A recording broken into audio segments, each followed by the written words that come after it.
পুলিশের সাবেক মহাপরিদর্শক বেনজির আহমেদের বিরুদ্ধে সন্দেহজনক লেনদেনের প্রমাণ পেয়েছে দুর্নীতি দমন কমিশন দুদক। বিচারপতি নজরুল ইসলাম তালুকদারের হাইকোর্ট বেঞ্চে আজ এ প্রতিবেদন দাখিল করেছে সংস্থাটি। এদিকে রাজস্ব কর্মকর্তা মতিউর ও তার পরিবারের বিরুদ্ধে দুর্নীতির অনুসন্ধানও অনেকটা এগিয়েছে দুদক।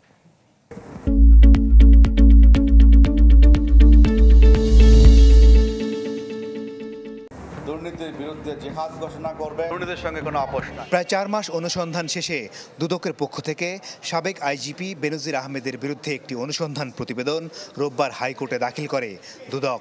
অগ্রগতি এই প্রতিবেদনে তুলে ধরা হয় বেনজিরের বিরুদ্ধে পাওয়া দুর্নীতির একাধিক নথি। প্রতিবেদনে দেখানো হয় কিভাবে বিভিন্ন অ্যাকাউন্ট থেকে টাকা তুলে নিয়েছেন বেনজির আহমেদ। সেই সাথে দেশ ছাড়ার আগে স্ত্রী সন্তানদের এফডিআর ভাঙার দিন তারিখ সহ বিস্তারিত তুলে ধরা হয় এই রিপোর্টে।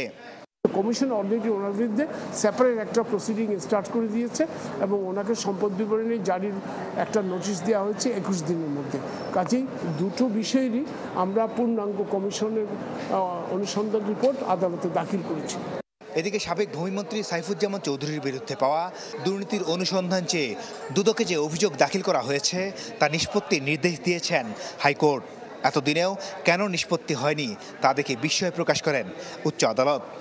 বাংলাদেশ সরকার বিদেশে যে বলছে আপনারা বাংলাদেশে ইনভেস্ট করেন, বাংলাদেশ নাকি ইনভেস্টমেন্টের জন্য অত্যন্ত ভালো জায়গা।